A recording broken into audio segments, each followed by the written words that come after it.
Holy balls, we're back with another episode of World 1-1 Podcast. Real quick, tease for the third half of the show. This week, we are taking a dive down the warp pipe, and we are asking the question, why is gaming, the industry, the business side, gamers, the culture, why are we so goddamn resistant to new IPs, yet we always want to scream about we want something new? So that's after the break, so make sure you stay tuned after the break for the third half of the show. Real quick reminder, you can and should subscribe and share to the podcast. Coming soon, you will see new RSS feeds out, dedicated RSS feeds for all of the network shows. So what you're seeing, what you're picking this podcast episode up on right now is the network master feed, and will continue to be the network master feed, but coming soon in the future, if you're just looking for this show or one of our other Armada shows, make sure you subscribe and share, and you'll be able to find individual feeds for just those Armada shows or the main show, the flagship show as well. Links to that will all be coming soon as all of that gets sorted and put up. I'm actually in the process of generating all of those and getting all of that together right now. And those are going to be super awesome too, because we're going to be rolling out old episodes of all of those shows from the beginning weekly up to current, where they all are and have left off as we look into bringing back some of those Armada shows in a most likely a seasonal format as well. So subscribe, share, do all the internet content. Yeah, I threw up my own mouth at that word, but do all the normal internet good things that you should do with stuff that you like this show. Also, in the link in the show notes down below, check out our Discord, jump in, join the conversation. We'd love to chat with you. Shout out to our awesome sponsor, Imaginary Authors, helping you up your scent game. More about them just before the break. Let's get to the good stuff, though, because I am, as always, your host, Raul to the Wall. Joining me this week is my compatriot, Wes Evans. My hair gets crazier by the day. It does. Your hair is about to become its own cast member on this show, I swear to God. You're going to need a whole separate fucking IP and recording setup for your hair. It's just going to be on its own separate screen. So, and eventually it's probably just going to go on to host its own Armada show. So let's dive in with, oh my God, video games. Wes, what have you been playing? Are we back to Like a Dragon Yakuza? Yes, we are. Finally. Okay. Took long enough. We made it. Got it. Similar to my gaming habits when I play Yakuza, I am very easily distracted. Valid.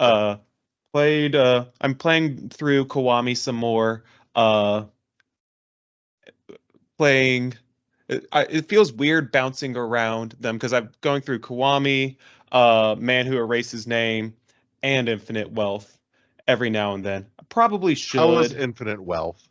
Because it looks absolutely ridiculous. And it is absolutely ridiculous, and I love it. 10 out of 10. Game of the year every year.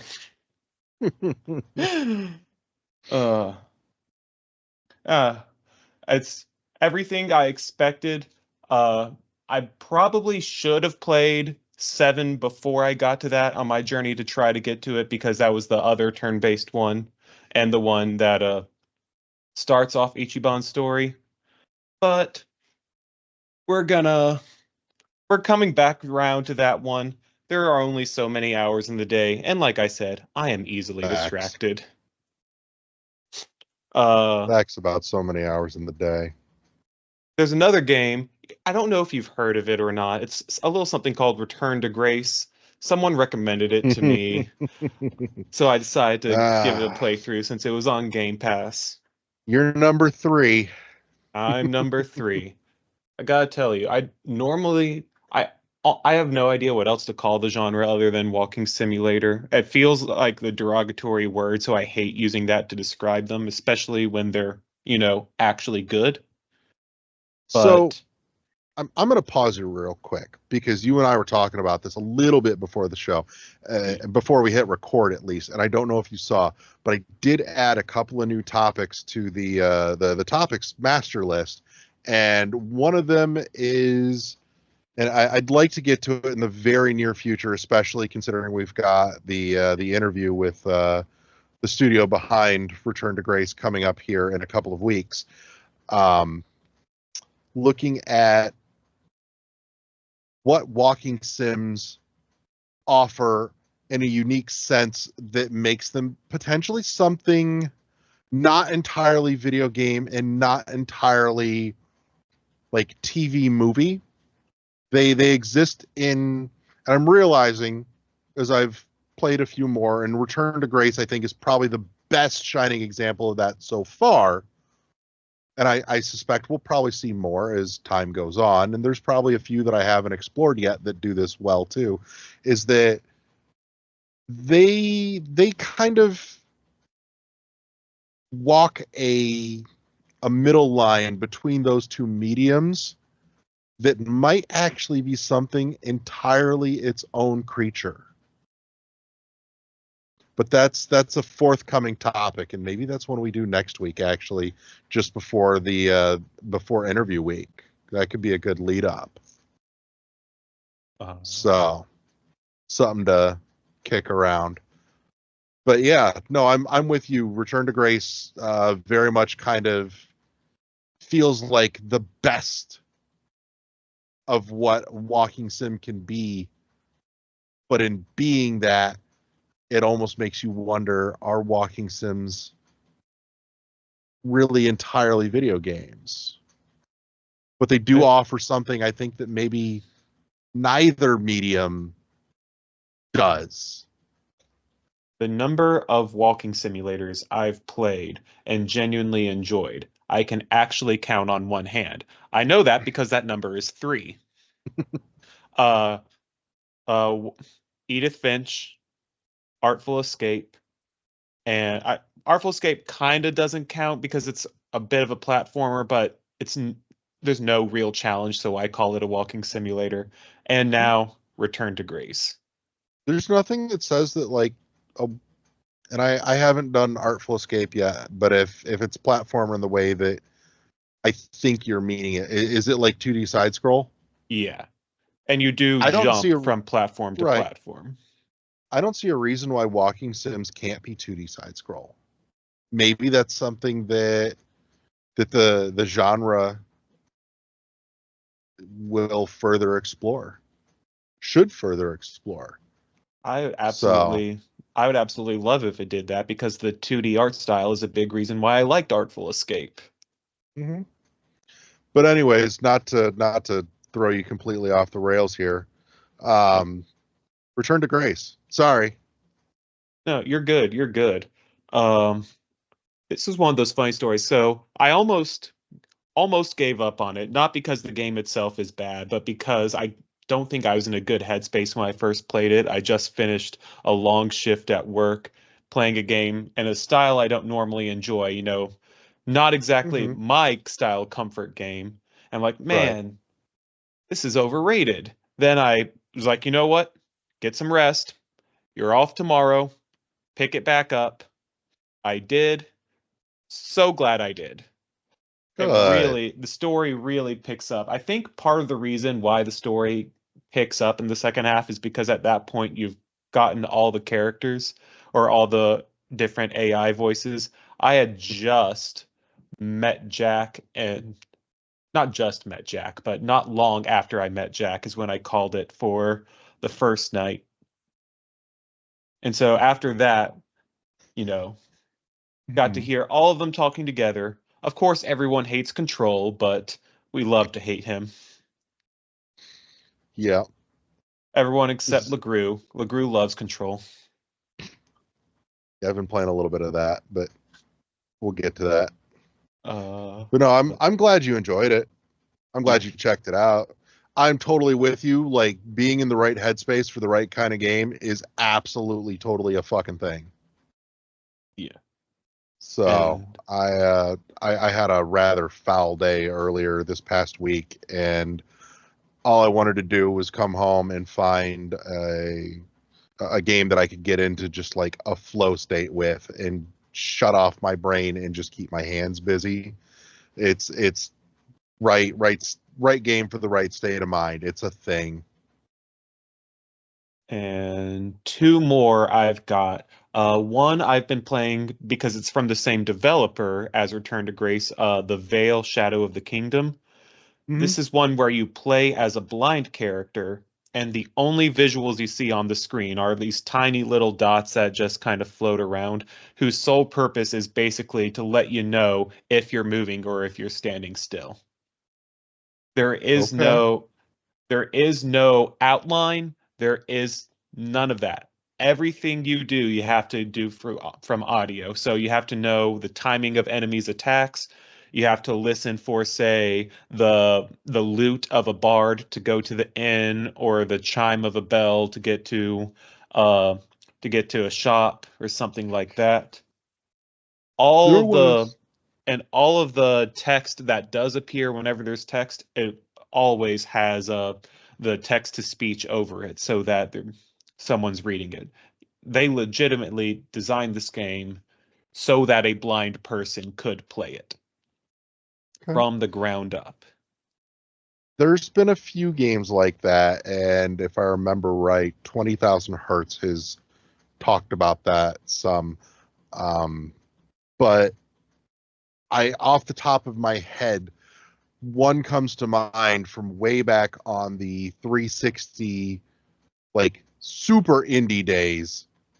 And I'm not talking like Castle Crashers and Braid indie. I mean, like the low budget. We barely scraped together a game indie, and there were some really good ones in there. Don't get me wrong, but you had to dig for some of them. But there was one where the whole game was you were basically dumped in a pitch black dungeon with a creature that wanted to eat you, and the only thing that you had to work off of was the vibration of the controller and the audio and the direction of the audio to try and feel your way around this pitch black screen, this room, this space, and not get fucking eaten. I want to know what this game is. I'm looking at it. I'm trying to Google stuff to I'll pick it up as you're describing it. But as far as I know, it's locked on the 360, Uh, which sucks because I've run into recently a handful of games that are locked on my 360 that I've been wanting to play again. The Dishwasher Dead Samurai in particular has been one of those that's made me almost hook up my 360 again just so I could play it. But I'm really kind of wishing that it would just be ported to something else because it was fucking excellent. Actually went to the movies last night and saw Monkey Man, and there were a few vibes in Monkey Man that actually kind of reminded me of Dishwasher Dead Samurai.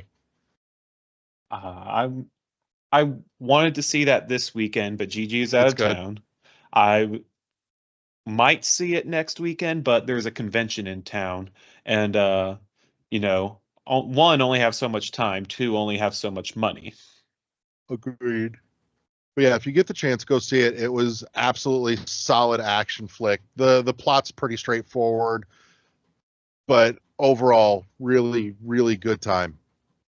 Zoe and I both enjoyed it thoroughly. So there's a And solid recommendation for you. one last game for whenever I need just one run, just one run, just one run. Is Balatro. I Just got one bit more. by the Balatro bug, and the just one run syndrome with that game is very real.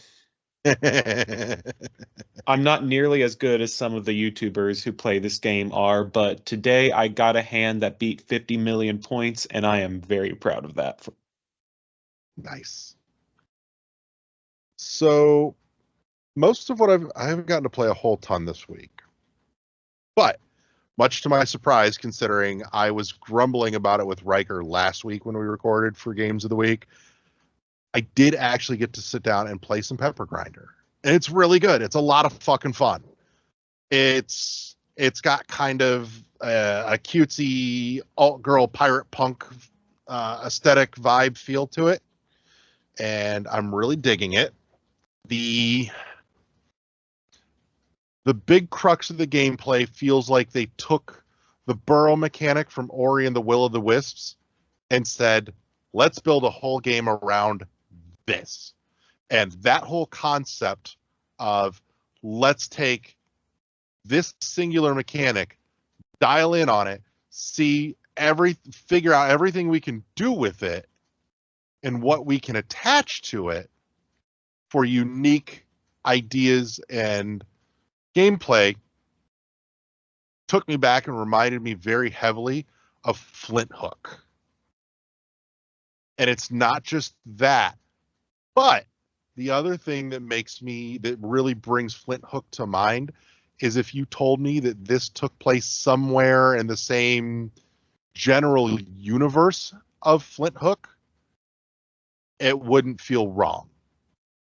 And I mean that in the way that like the SteamWorld games are all in the same universe, but they're all in different places and times in that universe. And that they all play totally differently. They all have a central mechanic and design that are different from one another, but they are all somehow cohesive in that universe. And Pepper Grinder feels very much like that with Flint Hook, even though it's not. So take that for what you actually was. Flint Hook Devolver? Holy shit. This is just dawning on me. Flint Hook might be Devolver, which could technically put them in the same like collected tribute. No, it was Tribute. Never mind. Not Devolver. But man, it fucking feels like it. Flint Hook definitely has a certain early Devolver feel to it. But anyways, so Flint Hook, fucking awesome. The other thing that I've been sitting here thinking about while playing Flint Hook is this feels like this would have been right at home in the mid to late stage days of the 3DS. It's got that super pretty pixel art style that a smaller screen would sharpen up real nicely, and this would look gorgeous on my 3DS XL. Add into that a little bit of depth and layering on the visuals from the 3D. I'm like, ooh, that'd have been choice. That said, 3DS is dead. Long live the 3DS. But I've got Pepper Grinder finally. It's out. It's really good. It's not pricey either. Like, this is one of those indie games that you'd see a trailer for and go, yeah, that's going to be 20, maybe 25, $15. Solid, comfortable, under 20. Well worth the $15. Rock solid. And this, even though it's out on other things, it absolutely feels like this is one of those very well-polished indie games, like indie retro, that is keeping the Switch chugging along, even this late into its life cycle. It's games like this that make me look at the Switch and go, yeah, no, that's got plenty of life left in it. Not dead, not collecting dust. So take that for what you will, but I'd put a solid recommendation on Pepper Grinder. It's a good time. Zoe's actually been poking at it and enjoying it thoroughly too. There is a demo out. The girlfriend actually played the demo, said it'll let you play the first like 3 stages, I think, which is still reasonably meaty. It's enough to get your feet wet, get a feel for it, and probably just enough to make you go, yeah, I think I want to buy that, and feel good about it. So, but Pepper Grinder's been the big one on my list. Other than that, a little bit of bouncing around Dabbling with a little more control. Not huge progress on that front since the last recording. Yeah, I think that's it. I think that's where my gaming's been at the last week. So let's wrap up the first half of the show. Take a moment, shout out our awesome sponsor, Imaginary Authors, helping you up your scent game with phenomenal fragrances for guys, gals, and non-binary pals. Now you can get your favorite fragrances not only in cologne and perfume form, but also perfumed oils, candles, and bar soaps, all of which awesome. I've picked up the candles. I use the bar soap. 10 out of 10 recommend on both. Cannot say enough good things about anything and everything that I've ever gotten from them. So check out Imaginary Authors. Link in the show notes down below. They are there for you to help you up your scent game. All that said, let's jump to the break. And we're back with the third half of the show. This week, we're taking a deep dive down the warp pipe. And we're looking at why is gaming so goddamn resistant to new IPs? And we're looking at both gamers on the playing side and industry on the development publishing side. And maybe by the time this is done, we'll have resolved the chicken or the egg question here of why is gaming so goddamn resistant to new IPs? Because I'm not going to lie, I'm a little bored of playing the same series over and over. Maybe the same 5 series. I mean, are you bored with it, or are you just like, I would argue that like Zelda, for example, kind of is a new IP a lot of times. They do a few games and they change it up. But like, what kind of games? Mario's more of a new IP every time than Zelda is. Yeah, we haven't had like a mainline Mario game, but you're talking about like even like with Wonder and all that, right? Yeah, I mean Mario. God, you apply his face to. They apply his face to everything, but there's so much. There's fucking puzzle games and sports games and racing games and platform games. Yeah, that's true. You know, I mean, he is their mascot. He is like and I get that, but I mean, Jesus, I would really love like a new setting and a new cast of characters just more frequently than we get them in gaming. You know, and when we do get them, they never seem to do as well as they should for the most part, or as we'd like them to. And so, you know, you've got the chicken and the egg issue here. You know, who's to blame? Where did it start? How, you know, can it be fixed? Yeah, I mean, we could talk about the business side maybe first. That might be. I know that side's very much your cup of tea, so let's start there. Fuck it. Yeah, I mean, the business side of it is IP is expensive, and making a game is expensive. AAA game can go $200 to $300 million in development or more, and then marketing it, you double it. So you're talking about like $500 million. And so publishers, I don't have any. I have little firsthand knowledge on this, but I know it. They're resistant to change because they want the sure thing. They want their money back at least. Yeah. And what they're really looking for is like 5-10 times their money, but they're not going to get that. They're going to get probably double it with it being so expensive. Now you get something like Pal World that just came out, which is a new IP. I would say new IP. $6.5 million to make. Made 345. It's a new IP on what a lot of people assumed was a familiar, safe formula, which obviously it wasn't necessarily that either, but. Right, but it made $345 million. So that's what their publishers are looking for. They're looking for, they can spend like $10 million and make like $300 million back. Now that doesn't happen all the time, obviously. So that's why I think IP resistance on the publisher side is because the developer side is not, the developers probably have a desire to do it. They probably have like a want to do it creatively, but they can't get the funding for it. So they're looking at like, because when you go pitch these things, you're pitching them to people who just, they don't care what you're doing. They just want to make money. You're pitching it to bean counters. Yeah, you're pitching it to bean counters and to people who just they don't care. And I've been in those meetings. They literally, like, you can go over the whole pie in the sky idea. There might be like one person out of 5 that actually kind of cares about that. And then the other 4 are just like, how much money am I going to make on this? What's And the it's ROI? and it's a numbers game for them. So they'll invest in like 10 things in a year. 6 of those things are not going to hit. 4 will. And just how much money do they make? Mm-hmm. And it's sad. It really is. When you start boiling it down, but that's exactly what happens. So, I mean, from my perspective, that's the business side of it. Riker, you want to hit on the we're playing this side of it? No, Why? hit on something else. My thoughts on this are, what about quality maintenance? Yeah. Well, what comes I think to mind some of that might tie back to the business side, but keep going. Potentially, but you know, I think it was this past year, Disney actually, I think the copyright. Oh, was it?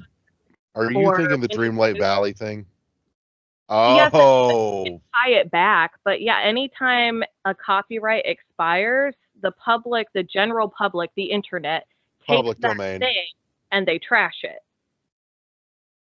And you know, us as consumers, we've come to expect a certain level of quality, whether it be Nintendo, Disney, Bethesda. Well, have we? Because I've seen what gets popular and what sells, and I don't know that that's necessarily synonymous with quality. But go on.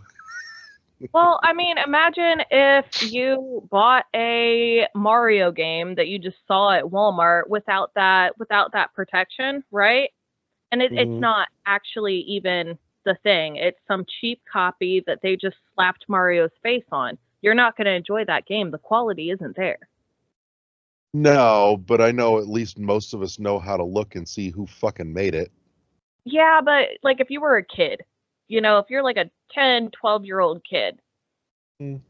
That's the land of knockoffs too. Like, like you'll see, like, I remember seeing stuff when I was a kid that I thought was legit and it's not. But you would take advantage of the person who actually owned that. They take advantage of, like Nintendo, for example. That's why Nintendo sold litigious. Because they don't want their IP trashed. I don't know if that's the reason why they're resistance to new IP.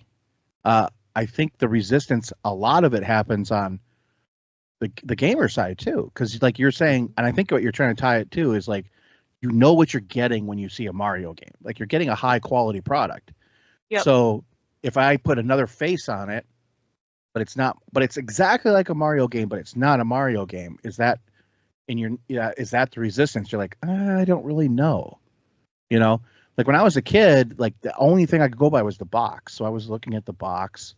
And I mean, maybe had one friend that played a game, or we would buy games blindly, and then they would just be like, it was a real crapshoot. You know, that's where renting came such in good handy for me, because I had no money. I might have $3 I could scrape together for a weekend to get a game, you know, see if it was any good. I don't know, Raul, what do you think? Because the creative side happened, like the gamer side is real for this. Yeah. I think that there is an issue on the player side of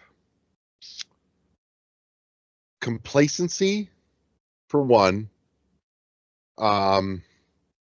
If this was a new phenomena in the last handful of years, I would say there's an economic side, but it's not new in the last few years. That said, I think the economic side has probably exacerbated it some more.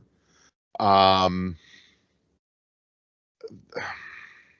I would even say economic side, like for a gamer, you can go on YouTube now. You can watch a review. You can watch gameplay. You know what you're getting before you buy it. If you really want to, you can know what you're getting. I think another thing too is that there's an issue on the consumer side that ties to something in between those two, which is the press and media side. Okay. And a new IP, unless a big enough press junket takes an interest and really pushes it, it's not going to get the visibility or the the attention or the hype to drive it to success, that something else will. Because if somebody at, say, IGN looks at a new IP and says, yeah, I don't think this is going to get clicks, well, let's not write about this, or let's not do a video about this, then, you know, it's not being pumped out there preemptively to spin up sales. And Lord knows, rule of thumb, not hard and fast rule, but rule of thumb, when a game comes out, you know, those first few months are critical, because that's going to be the bulk of the sales, and it's going to tail off and not spin up over the lifetime of that game. It's just not. You know, there's a few rare exceptions where, you know, something is broken that. Slow burn. Yeah. Vampire Survivors was one. Among Us was another. But, Like you know, those was are another one. Like those Was it? games Control, like a lot of Remedy games have Okay. a very slow burn. Okay. Well, they may have a slow burn, but do they ramp up as opposed to just having a longer tail? Oh, I would argue that the Control was probably the first, and Alan Wake for Remedy actually did ramp up once word of mouth started getting out there. But Right. that was probably their fault too for not wanting to. I mean, they didn't have the money to spend on marketing, Mm-hmm. and so that's a So- problem too. I mean, it's a lot of Yeah. economic issues, I think. Mm-hmm. But on the economic side, that, you know, I think is exacerbated in the last few years, the price of games has gone up another $10 a pop, basically. And, you know, that's I mean, have that they plays really a though? part. I mean, I know physical money they've gone up, but Yeah. I know this argument comes up all the time. Well, when there was a cartridge-based game, well, like I paid $85 for Turok. I Mhm. paid $100 for Final Fantasy VI. Yeah. And if you And we take were that- buying blind. well, yeah, but I mean, I also there was fewer gamers back then, so and the cartridges were more expensive. But if Yeah. you took that money from Turok to today, that's like $200. Yeah. Look at it in the scope of the most recent 20 years, though. We scaled from 50 to 60 to now 70. Right, but like I said, if you look at it from the inflationary point, that $10 has just gotten eaten up in the last year and a half of inflation. So really, it's not even like it's raised at all. Kinda. Yes, but no. Inflationary, sure, but the problem is that a lot of the consumer market, the prices have gone up, but the income hasn't gone up to match either, Right. though. And so, yeah, it might scale with inflation, but when the paychecks aren't keeping up with that inflation, it's still got more expensive. And that always happens. It's more cost with prohibitive. inflation. Yeah, that Mhm. always happens with inflation. I know it sucks, but it's always the wages trying to catch up to Mhm. what things cost, and they don't ever really totally catch up. Which brings me to another thing that I think plays a part in it. We have lost the middle tier of game releases. Like you're talking about like AA. I'm talking like AA to B list. So You know, what would be some of those let's- games? is what let's I would go like back to the GameCube, Xbox, and PS2 gen. That Okay. was a great time for this kind of shit. Like, that was the golden era of like B list AA, because I could walk into the game shop and I could find dozens of titles that weren't like big AAA or, you know, shitty $20 bullshit, but in that sweet spot of like 30 to 40 bucks where we were testing this out. This was a new IP. We're testing it out. We think it's Right. pretty decent, but we're not going to ask you to gamble a full AAA budget price tag on this. Shadow of the Colossus, God of War, fucking Phantom Dust, maybe on the low end of the spectrum, Future Tactics, The Uprising. You know, there were gobs of this stuff at the time, and that's all gone away. Now, that said, there's a little bit that's kind of replacing it, where you're getting into the higher end spectrum now of indie. because some of the higher end spectrum of indie is dipping into that price range, and we're even seeing it in some of the more recent stuff, like The Witness is one that stands out to me because I'm like, his last game was $20.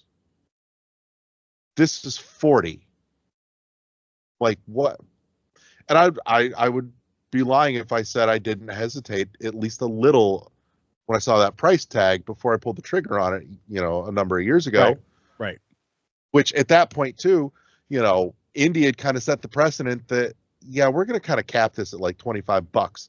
And it wasn't, it was just kind of an unspoken agreement. And then a few games started to break that and say, no, this is bigger than that. It's not this big, but it's bigger than this. And they started regenerating that a little bit, but you also don't see those games in the same row on digital storefronts when you're browsing. You don't see them on store shelves when you're browsing. You see AAA, safe, same IPs pretty much across the board. Yeah. And I think we're the still modern cranking out fucking Call of Duty and Need for Speed. Oh and yeah, of course. Madden year over year, to the point where we have literally annual titles that we expect every year, and I know it sucks. It sucks. And I think a part of the reason too is that everything costs so much to make. And so the return on investment has to be enough. And there's just not the number of people that are buying these things to support something, unless it's made by a really small group of people, like I would say 5 or less, where they're taking a shot in the dark and they're just trying to, if they sell 100,000 copies, that's enough for them. But that's not like a lot for anybody in any kind of sphere. And so, I mean, they got to live too. And when you think about a game might take 5 years to develop. Oh, yeah. It's a long time. And also, I feel like the AA, that space you're talking about, was kind of like Embracer Group was trying to do that. They were sucking up all these IPs and all these little things like Destroy All Humans. That was another one, yeah. They're sucking up these small companies that have these IPs, and it's failing for them because they just grew too big, and they couldn't get secure capital because these games, they had like something like 57 games coming out, and they were in the $30 to like $50 price range, I would say, 30 to 45 or whatever, but they just weren't hitting enough to make their investment back. And I think that's where the problem lies, a lot of it. And now we're seeing these mass layoffs across the spectrum because of a lot of this stuff, I think. But yeah, I don't know. It feels like there's numerous, I won't say moving pieces and parts to this, but there's definitely several components that have just gentrified the yeah Good word for it. Yeah. And I would love to hear a lot of people getting priced out, and there's a lot of new IPs that are getting priced out of existence. And granted, that's where indie comes in, but the bitch of it is I'm like, you come in with something that isn't small scale and retro styled, and you want to tell that story in a video game, and you need a bigger budget to do it than what you get with something indie. That's a hard sell because it's not safe, it's new, it's not tested, and these publishers are just dropping so much money into all of it that if it's not safe, they're not going to park their money in it and gamble it. So, and I think there almost has to come a point where there's going to be a reckoning where the safe gambles aren't safe anymore. And here's what I feel is going to happen for that to happen, Raul, is that gamers are going to have to, we collectively are going to have to adjust our expectations. Yeah. Like, we're going to have to say, you know what? It's okay if this game is not completely open world and I can go in every fucking building and I can do all the things and Yeah. I want it to look like, the prettiest game I've ever played. Because we're going to have to say, like, what are we willing to sacrifice to kind of allow the developers the right amount of time to do the game correctly, but also be like, and I think there's games that hit that sweet spot. There always are. Like, a lot of Remedy games hit that for me. Like, you can't do everything. They're not completely open world. They look good. They have a good story, but they're lacking a little bit. But it's okay because the gameplay and everything pulls it through. Now, something like Dead Cells is another thing.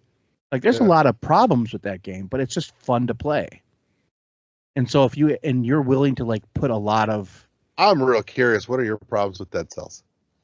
well, I mean, What are the problems with Dead Cells? I think Dead Cells has become, it might have actually become a little unwieldy, honestly, for a lot of people to even start now. But in my mind, if I don't have, like, main problems with it, but I'm saying I know people that do. They're just like, I just can't get into it. It's too hard. It's like blah blah. I'm like, okay, well, then it's not the game for you. But I say that smells like they picked something in the wrong genre with being a rogue. But that's fine. It's neither here nor there. Right. But I like the game. I mean, I love the game, and I know that now they got expansions upon expansions, just like Shovel Knight. That and Hollow Knight was how you and I found each other. Yeah, exactly. And I love Hollow Knight. And I spent way too much time on that game for how far I got in it. I mean, I completed the game, but I was like, I'm not good at that kind of game. And so, like, I understand that those are kind of the issues. But that game, they knew what they wanted and they hit it. And then any kind of, like, art direction or things, they could have polished it more. Silksong is something that, like, hopefully we'll see sometime this year sometime. But, like, maybe they're trying to hit it too high, right? I don't know. We have to see some of this stuff. And I think that as gamers, we just going to have to give a lot of grace to these developers. Making games is freaking hard. I talked to a couple of developer friends, and they're just like, man, we're putting all these hours into these games, and people just shit on us. It really takes the wind out of the sails. Hellblade's another modern AA. Exactly. Then, now they're scooped up. So we'll see what they look like. But no, you're right. Hellblade was great. It was a great game. Scope was small. Price tag. Scope was small, though. Like, it wasn't. It had puzzles. It was very samey combat, and the puzzles were kind of the same throughout. That was worked for what they were doing too. It's a great story, and that's what I'm saying is that we're going to have to adjust our scope. Like, be like, this is what we're willing to accept. If you hit these things, it's okay. But now it's like everybody is like, what game? Like, why isn't it bigger? Hellblade told a story that fit those limitations, though. That those limitations became an asset and not a restriction.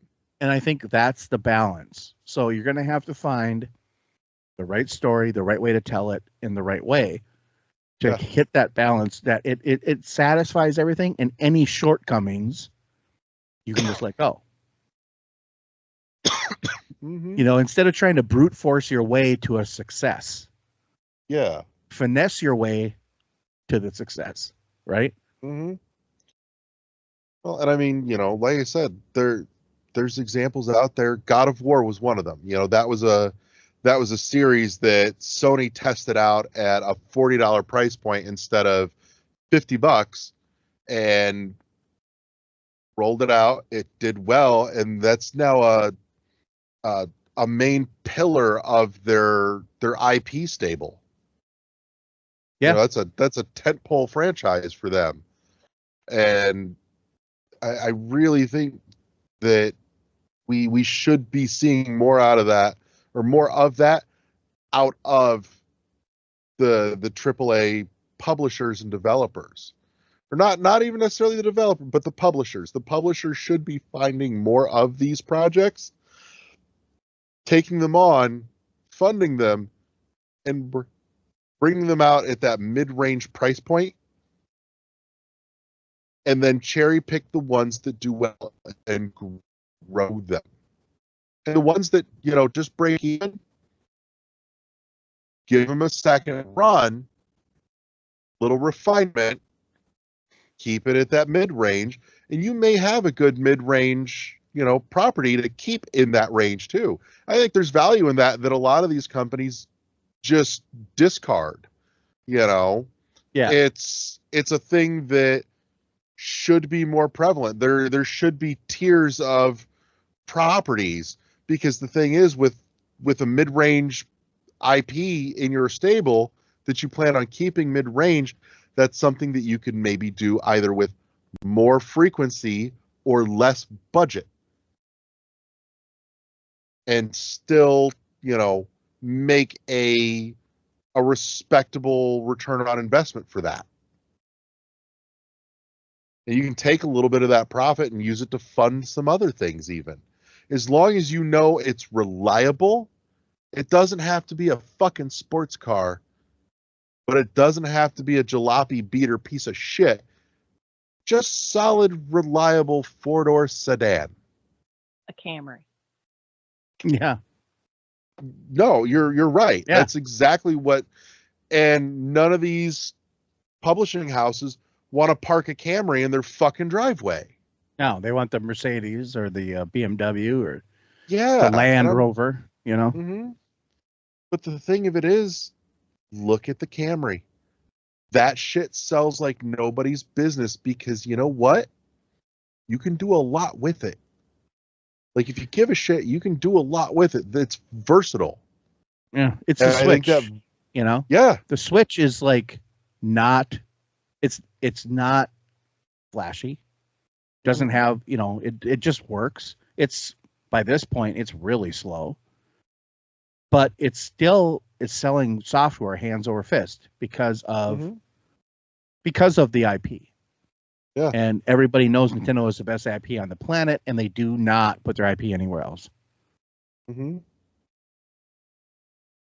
So it does boil down to IP.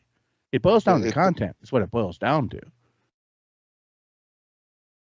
And I think we as gamers have to be willing also to take risks a little bit ourselves, and try that game that is you're not really sure about. Mm-hmm. And I'm not saying drop $100 on it or whatever, but when it goes on sale, try it, and then if you like it, say stuff. No, go ahead, Rick. I'm sorry. Well, things like I would say evangelize. Make that a little bit less risky. Right. Like, I wouldn't, I played a game that I wouldn't have ever purchased, this week because it was on Game Pass. So why not? Let me download it, see if I like it, see what's up with it. If I don't like it, no harm, no foul. That's what I love about Game Pass, and I think that this might be the answer to some of these questions. Mm-hmm. Someplace you can try games that you would not normally play. Because I have done that with Game Pass myself, where I'm like, I would not normally download this, but I'm going to give it a try. And I really enjoy it. Yeah, and for someone like me that plays more indie games, it really is great. Because with indie games, you never know. It could be trash. Agreed. Yeah. I will say, though, if you know where to keep an eye on or keep an eye out, you'll know what you're getting into with most indies. There are some really good resources out there, and I'm going to shout out 1, Get Indie Gaming, 2, Nindy Nation, 3, Game Maker's Toolkit does some good stuff in that space as well. Those are really good ones to keep an eye on. Are they comprehensive and all-encompassing? No. But they cover a whole fucking lot, and they cover a lot more than most in that space. So those are good resources to watch. This also kind of dips into something else that I think is going to be a future topic, is we should be bringing back the rental. And I'm not talking Game Pass, which Game Pass kind of dabbles. I know what you're talking I'm about. talking the fucking rental. And look, those stores are gone, but the thing is, we could be doing it better. We can also be doing the video side of Exactly. And I know was just there's a gonna way say to do the it. digital side is already on it. They've There's been a way to doing do it it. for We years. can do it digitally. We just Yeah. have to have a code for DRM, and then if you want to give it back, the code is expired.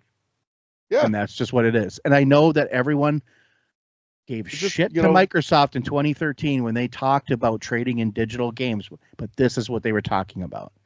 We're gonna give a We've a talked code. about trading in digital games. We've talked about a secondhand digital I know. marketplace on here before. It can and it can happen. It's just Mhm. that it's the way that the publisher could get residual over and over. Like So- if I can pay $10 to rent a $60-$70 AAA game for 2 or 3 days, I'm way more likely to do that. And then if you want to get real fucking smart about it, put an incentive in there of you can, if you didn't finish it, you can re-rent it. Or if you liked it, put that $10 rental fee towards a purchase price and just buy it outright digital. Yeah. If I spent $10 to rent the new, I don't know, God of War for a weekend and I played it and I was getting into it and I'm like, you know what? No, I would go back to this. I'm not done with it. And I'm pretty sure that when I am, I would play it again. Let me buy it for, if it's a $70 game and I paid $10 to rent it, let me throw another $60 at it, and now I just own it. Done. Yeah. And Game Pass kind of does that, but I know what you're saying. It does, but it's limited in its scope because there's stuff coming and going off of Game Well, Pass. it has to be limited, the Right, way and that's this fine. model works. Yeah. Right, and I mean Game Pass even kind of touches on that too, because basically everything that's on Game Pass, if you want to buy it and keep it, you get it at a reduced rate. And you get it even. Yeah. You're right. Yep. We're already doing this sort of with Game Pass and even with PS Plus, but this should just be bog standard, and that's not too. I don't think that overcrowds or knocks out what Game Pass is doing either, because those are two very different things. Mhm. There's a difference between Netflix and going to Blockbuster. They weren't the same fucking thing. And there are trade-offs to either. You go to Blockbuster or Hollywood Video or Family Video or wherever the fuck you went. If you went to the last Blockbuster in fucking Alaska, you could go in and it wasn't just these are the handful. It's like, no, it's like going to the fucking library. You're going to find damn near anything you want. Versus Game Passes, we'll let you play, just keep playing anything that's on here as long as it's on here. Right. Yeah. We're not going to tell you how long it's going to be on here. That's Mhm. true, because things do come and go pretty quickly there. Yeah. Some Every stuff is month I forever. see articles about what's leaving and what's hitting. So that's a whole separate episode at this point, I think. Yeah. I think that would be a good supplement to our, the old episode we did on a digital secondhand marketplace. Honestly, I think those two would dovetail very nicely together. So here, everybody's getting to hear some of the production behind the scenes side of things on air this time. But yeah. Yeah. So that's where I land on it. Anybody want to toss in final thoughts before we close this bitch out? I just want to say I wanted to hear more from Riker. That was my fault. So No, go for it. if she has any more things to add, I would love to hear. Uh-huh. More from Riker on what specifically? I don't know anything we talked about. Oh. Maybe you said it all, and I just didn't really pay attention. But I think mean, I don't think know you're a whole lot on this topic, just because, like I said, I mostly am playing indie games.